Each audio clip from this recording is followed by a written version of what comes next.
Hey, John, how are you? I'm good, thank you. How are you, Good, Nader? good. Really excited to have you.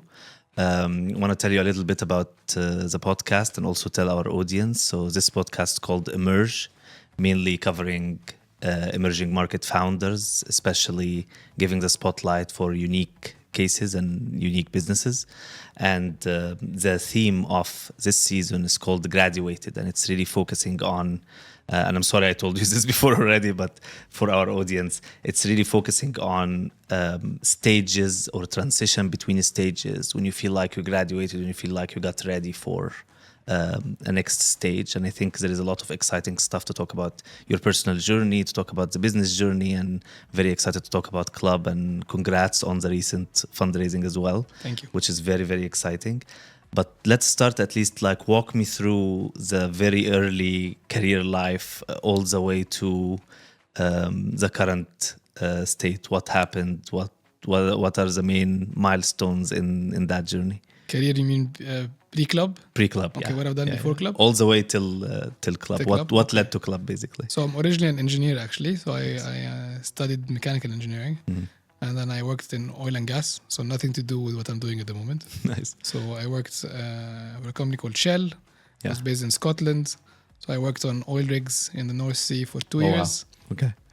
Where I was taking a helicopter to work, working on drilling wells, spending 2 to 3 weeks on in the sea in some very rough weather conditions. Yeah. So I spent 5 years at Shell. A couple of them were on the rigs, 2 were doing different roles in project management and operations. And then I wanted a change, so like everyone does, took a break, went did an MBA in Spain, and then I went into management consulting. This is what brought me to Dubai. So I moved to Dubai about 11 years ago. I came to work in McKinsey for 5 years, where I worked on many projects with many clients across the region for 5 years. And then again, I thought time to change from consulting, want to get more operational experience, want to get into more the tech space as well, having started in a very non-tech industry like the oil and gas. And then I joined Deliveroo. So that was my first entry into like the food tech space. Yeah. I joined Deliveroo right after and spent 3 years with them, and initially an operational role covering the region, and then into commercial role, heading the commercial team for the UAE, which was great fun. It was post COVID. COVID in food delivery was a lot of challenges. Went through the IPO of Deliveroo at the time. Wow. So a very great kind of growth spell of the company and the team at the time. So it was really enjoyable time. And then I met the other co-founders who were launching Qlub as well at the time. And the idea sounded very exciting to jump the ship. So we got together and we launched Qlub at the end of 2021. So it's 4 years ago now. Nice. And yeah, the rest is history. Amazing.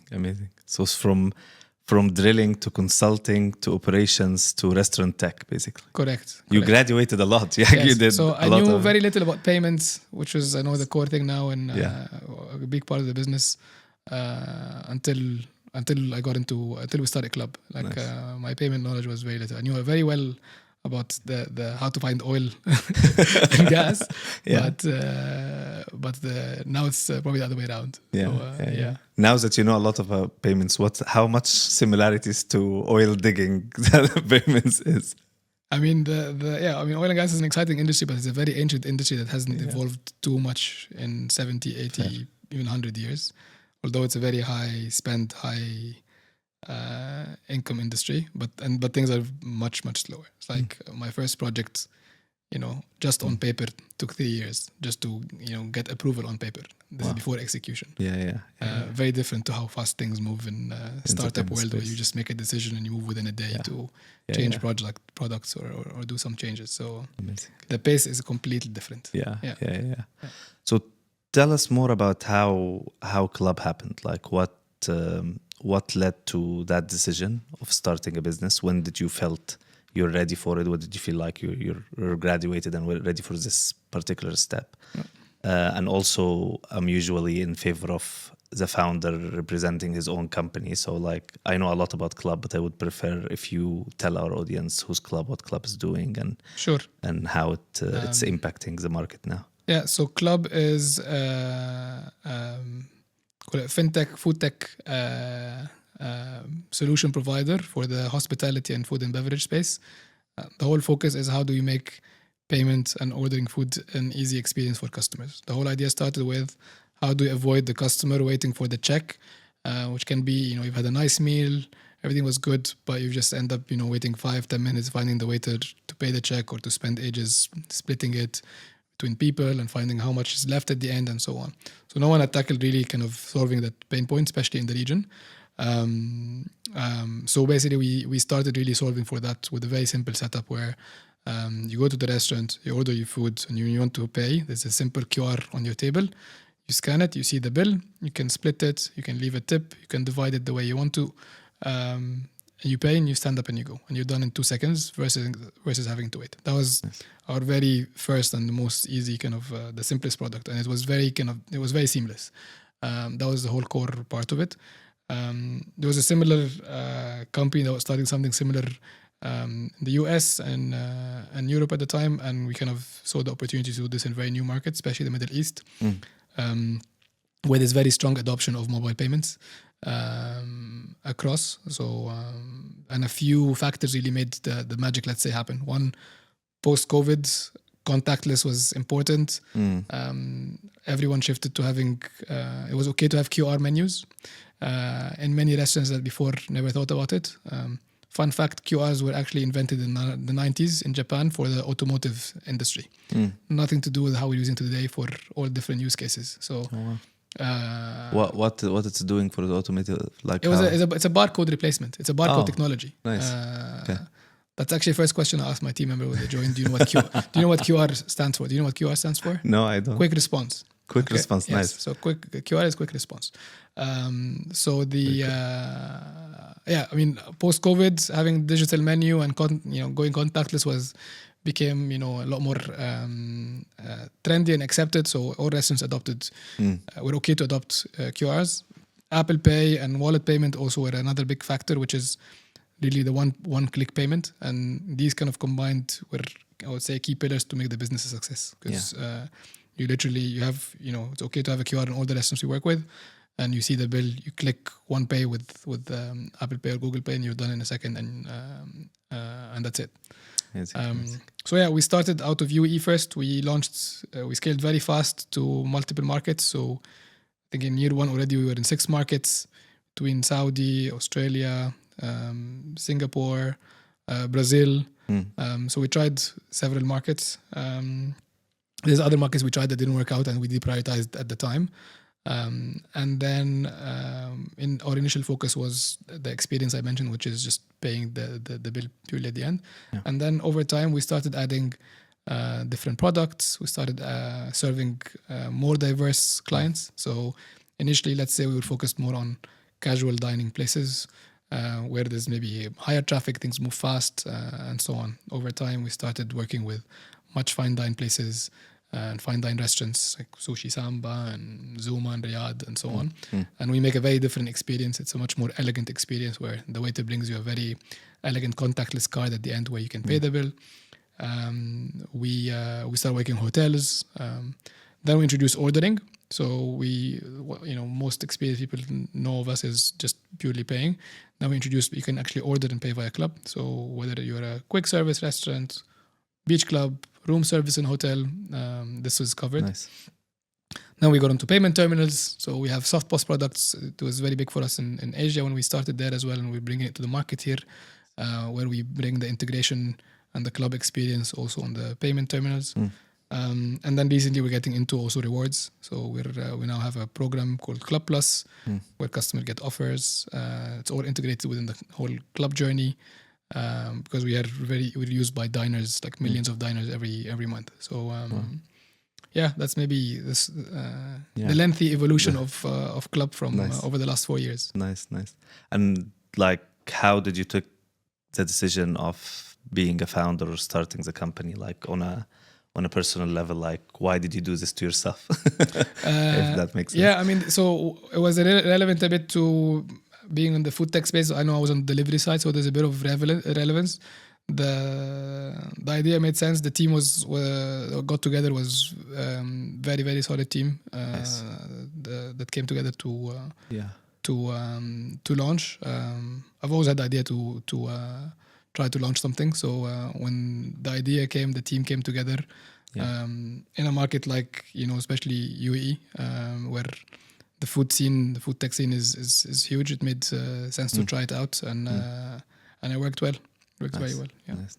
And you feel like the main catalyst of being ready was Deliveroo, basically, like this start of building this relevance, building this understanding. I think not necessarily. I mean, again, yes, there's a food component, but there's a payment component, there's a consumer end product component, there's a product side. So it's not just that. Obviously, being Deliveroo, spending a few years in that space was a great equipping. A big part of it, to be honest, I know the cheesy side is the team that came together to do it, because there's a lot of work on rollout, the hands to get things going, and there was a lot of learnings, new learnings on the go on the different fronts. But yeah, I would say the part of that, the team, the idea itself that we saw for, and the execution, I think was well undertaken. Very cool. I think what I really appreciate about that is like it's kind of ingredients or components coming together, kind of related to food as well. That's very poetic. But one of the fascinating things about Qlub is like how fast multi-country expansion happened in a short period of time, which in the startup world, that's very uncommon, right? And giving the theme of graduated, I want to kind of talk to you about like when as a team you felt you guys are ready to do kind of like the multi-country expansion idea and like start taking things to scale, which is usually a phase you need to take a lot of thought in it, of course, and it's like much complicated. Plus it's usually like a taboo thing, like don't do it before you like figure this out or figure that out. So like how this decision happened, and like when did you guys felt ready for it? Yeah. So we were fortunate to have started with a very solid funding from the very beginning. So we had raised 17 million at the very beginning. So that helped us kind of, let's say, go bigger or go aggressive from the get-go. And two, we had, as I mentioned, solid founding team and leadership team to actually in each market have someone lead it and try things out. Three, I think the region, especially in the Middle East, things helped well because we, for example, between Saudi, and then later on we launched Qatar and so on, there's a lot of clients and brands we work with that serve different countries. So we were able to kind of expand in these countries, leveraging the same client base that we had. That also helped quite a bit. Nice. It is indeed unusual to maybe go that aggressive, but it was also a lot of learnings. And as I mentioned, certain markets we tried, were not as successful, and we learned where to maybe prioritize more at the time where we were seeing bigger traction, bigger focus as well. Nice, very cool.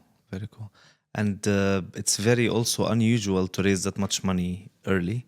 And congrats on the recent fund again. Thank you. Like, how was the funding journey for you as a founder? Like the learning curve that was necessary for that, interactions with a different investor. How do you see the whole journey so far?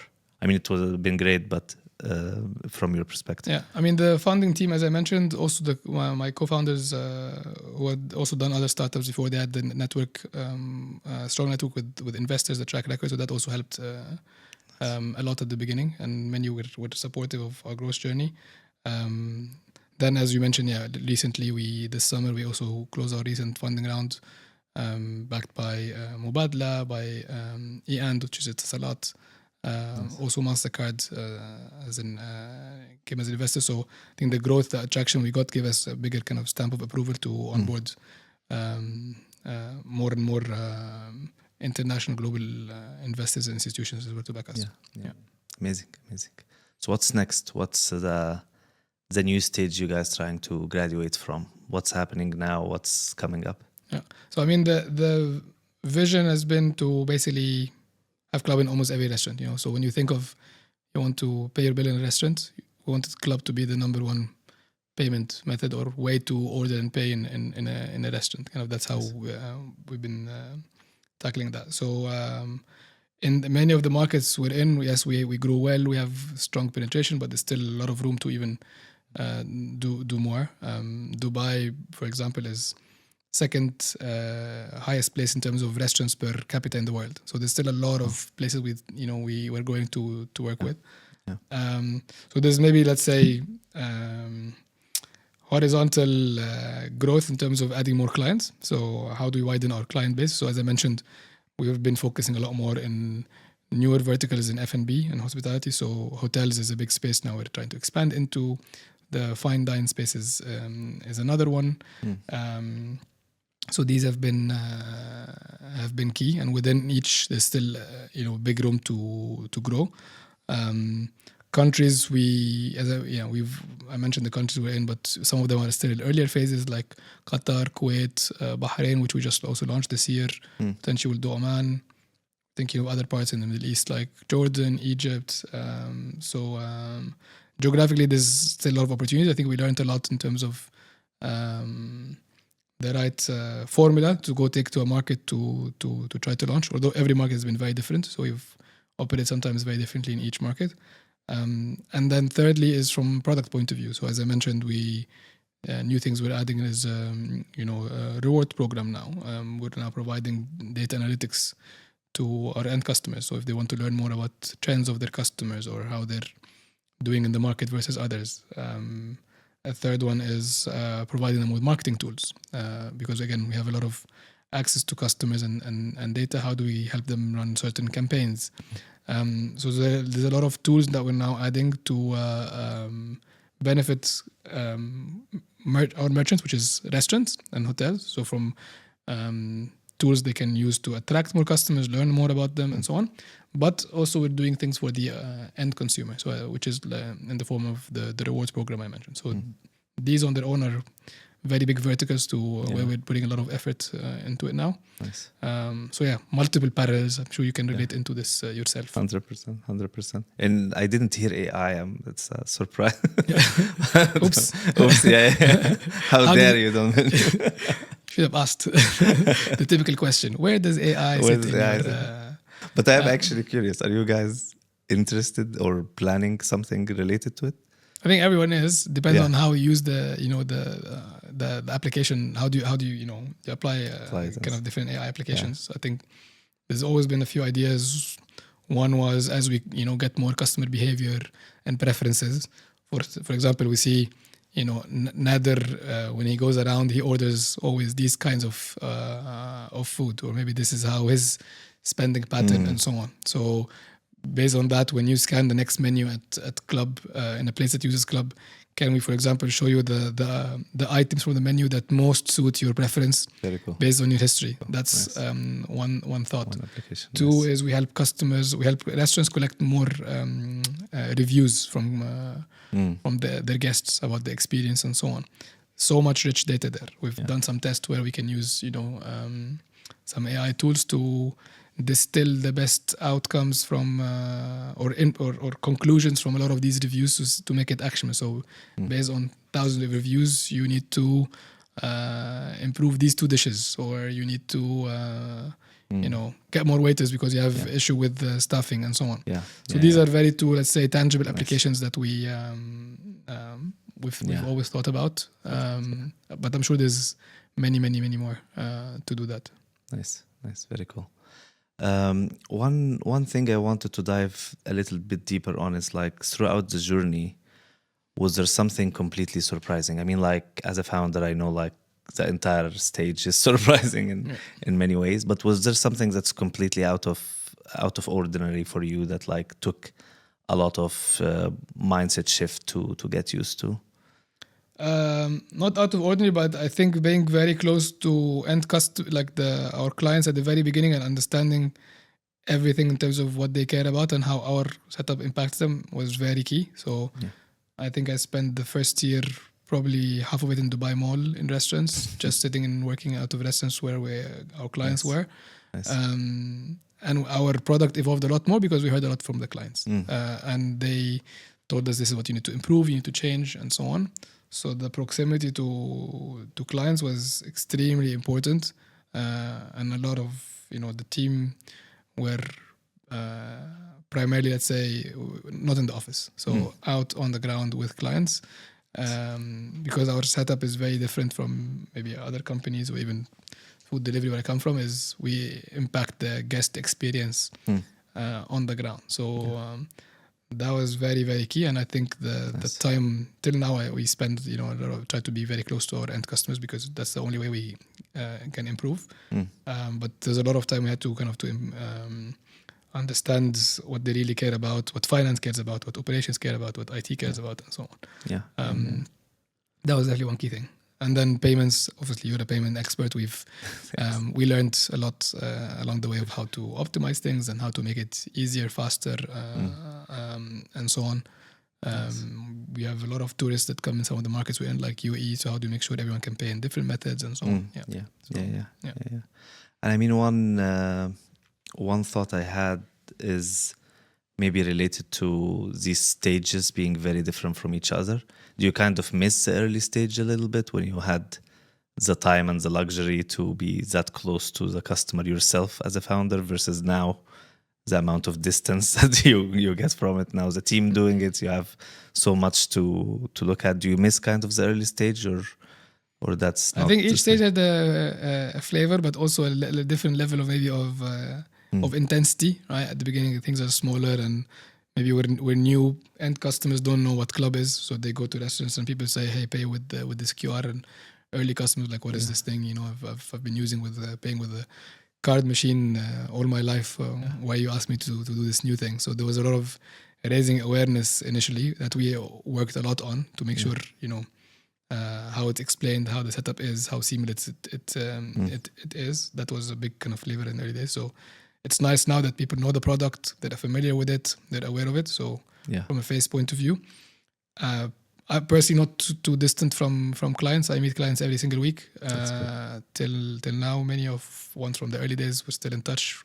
If there's issues, if there's new stuff, I try to meet them, get their input on what the new stuff we're building. And to be honest, it's the best way to validate. Like go show examples and say, would you use it this way? Would you change it? And so on. So I think each phase has a flavor. I think what's exciting now is to see we have the scale we're at, where people reach out a lot when they have a problem because they use it a lot. So it's good to always meet customers who are like, I've paid with Qlub. Here is it's great. It saved me time, but you should do X, Y, and Z. So it's always good to interact with people who recognize the product now, but also give input, give feedback, or share experience. Yeah, fair. And let's maybe shift a little bit to the ecosystem piece. And I feel like the unique case of this team and this particular idea and the timing and everything was like really fantastic. Do you feel like what are the ingredients for other founders for us to see more like Qlub? Is there something you feel is like missing on the funding file, on the mentorship file, on like whatever it goes into making founders succeed in this market, basically? Yeah, I think, I've been in Dubai maybe for 11 years. I think there's a very good ecosystem that has grown over time here. I interact with many other founders and part of a couple of networks related. I've seen, a lot of people moving in here. I think that the ecosystem has been more and more supportive. There's a lot of actually fintechs that were born out of the region, not just in Dubai, but and growing. So I feel it's been going in the right direction from ecosystem, from support. There's a lot of networks, programs to provide the right support. So I feel it's been in the right direction for sure. The market helps a lot because we have growing customer base of tech savvy population that is willing to try new things. That is actually, I think the tech savviness has been very key. For us as a digital and company in the payment space, adoption of mobile payment here has been phenomenal. It's part of kind of our success of the region here versus maybe other markets where there's your cash economy or the acceptance of or the demographics of the country maybe could have been a bit more challenging. Yeah. So yeah, I feel the ecosystem has definitely been supportive, and I think we, as I mentioned, play in multiple kind of areas between payment providers, between restaurant space, between various partners we integrate with in the space and so on. And I think it's you need to find ways to work with all these different players to bring it all together. And it's great here that most of the big institutions and players have presence as well, and local presence. That's also been very supportive. Yeah. And I had a question, but I feel like you already, or I can guess the answer from. I was gonna ask what is your most enjoyable piece of the work in all of that, but I'm assuming it's hearing the customer input.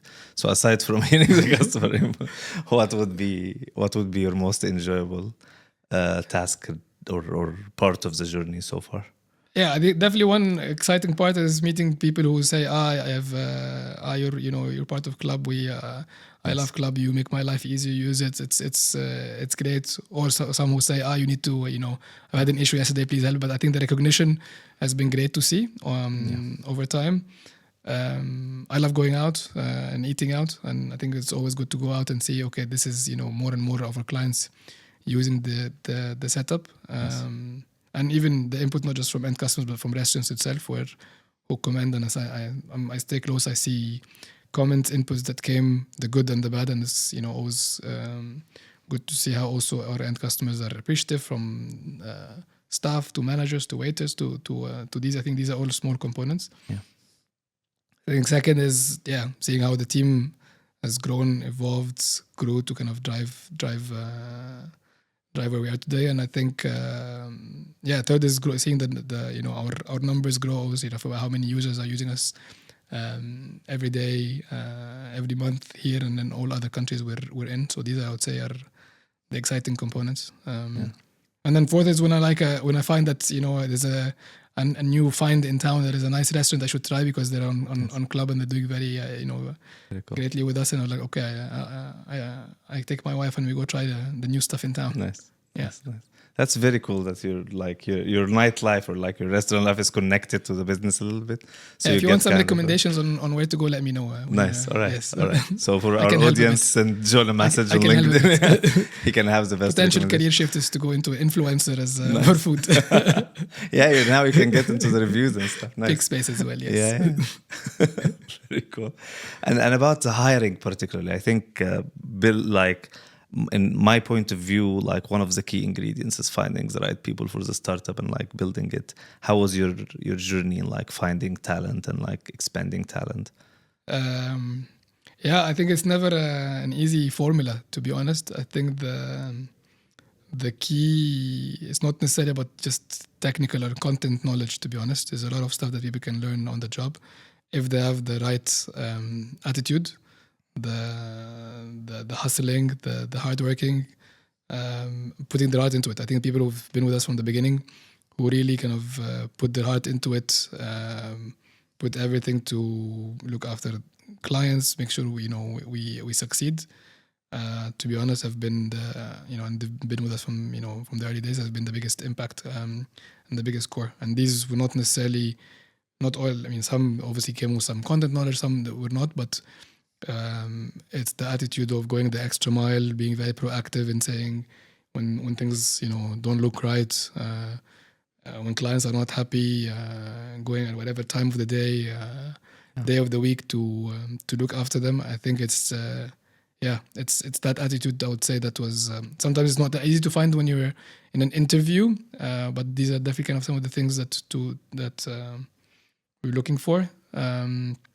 But yeah, it's hiring in a startup is always the one of the number one priorities. How do you find the right DNA? As well, obviously, because you shape the team and so on. So and it's never, as I mentioned, like an easy black and white formula. It's like, okay, here is the criteria to find the right person.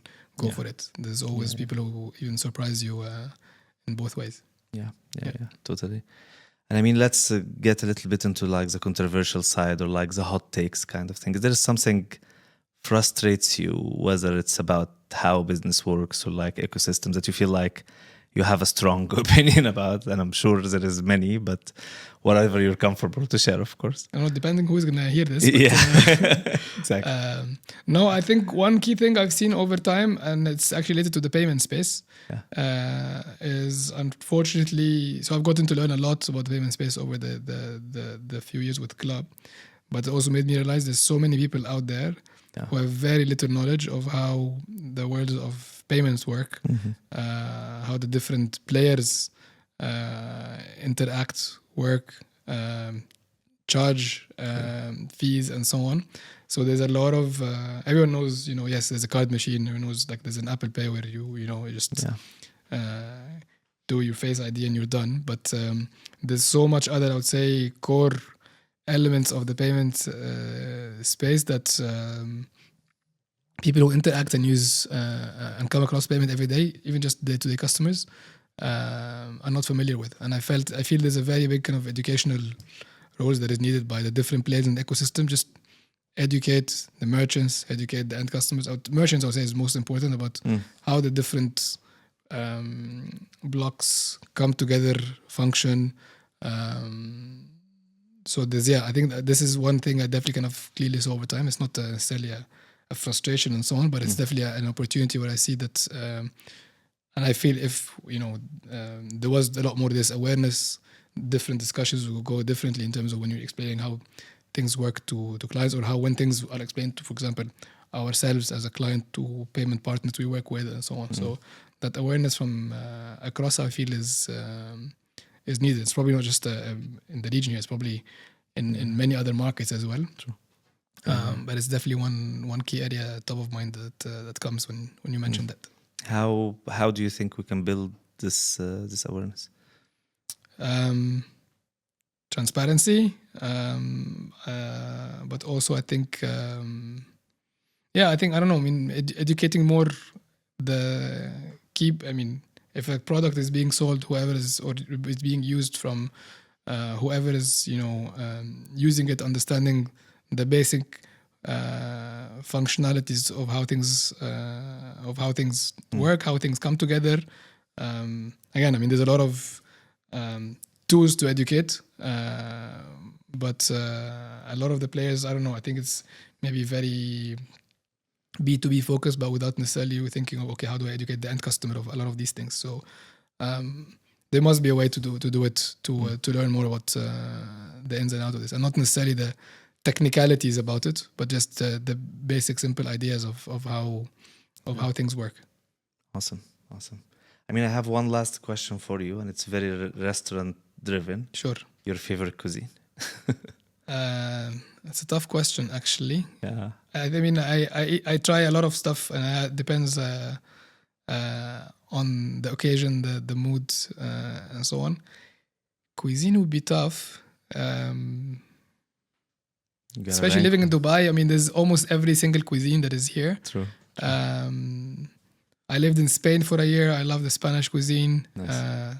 I'm from Egypt. Yes, I love Egyptian cuisine, but it's not something for every day, given how heavy the meal is. How heavy it is. Yeah. I'll probably eat a lot more Lebanese than Egyptian, because it's a lot lighter, healthier, and so on. I have my days where I would have Indian. I'd have my days where I have a burger or I have my pizza. Okay. I can go on, but I'm always up for trying new stuff. Very cool. But I don't cook much, so. Okay. Yes. Well, fair. You're gonna consume more. And Exactly. It makes a lot of sense. Well, that was great. I really appreciate the time you spent with us, and hopefully that adds a lot of value to other founders. And is there anything you would like to cover, or we're good? No, I think we're good. I really appreciate you having me here. Really enjoyed the discussion. I think you covered some areas that got me thinking from Nice. The earlier days of my drilling days, even. Yeah. But no, thank you, Nader. Enjoyed the discussion. Awesome. Thank you, John. Thank you. Appreciate it. Thank you. Take care.